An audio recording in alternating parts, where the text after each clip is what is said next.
Today office ని bunk కొట్టి మరీ వెళ్తున్నాను. A day in my life day 36. ఈ హైదరాబాద్ ఎండలకి ఎక్కడికి బయటికి వెళ్ళలేము.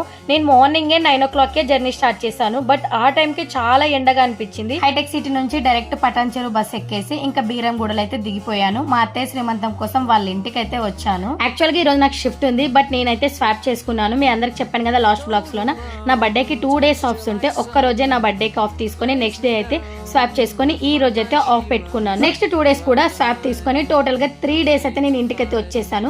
యాక్చువల్ గా చాలా డేస్ అయిపోయింది మా అత్తయ్య వాళ్ళని నానమ్మ వాళ్ళని కలవక.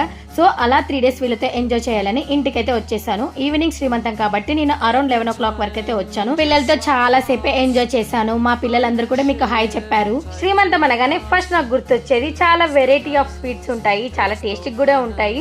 మీకు ఏ స్వీట్స్ ఇష్టమో మాత్రం డెఫినెట్ గా కామెంట్ చేయండి. చాలా డేస్ తర్వాత ఫ్యామిలీ ఫంక్షన్ కి అయితే అటెండ్ అయ్యాను. యాక్చువల్ గా ఈ హాఫ్ సారీ నా బర్త్డేకి వేసుకోవాలి, బట్ ఆ రోజు నాకు హెల్త్ బాగాలేనందుకు ఇంకా ఈ రోజు అయితే మా అమ్మ వేసుకో అని చెప్పింది.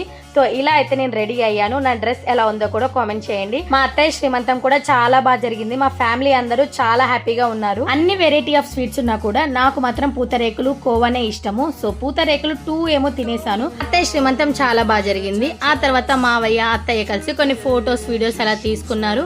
ఇంకా డిన్నర్ కూడా కంప్లీట్ చేసుకున్నాము. చాలా టైర్డ్ అయిపోయాము. See you on day 37.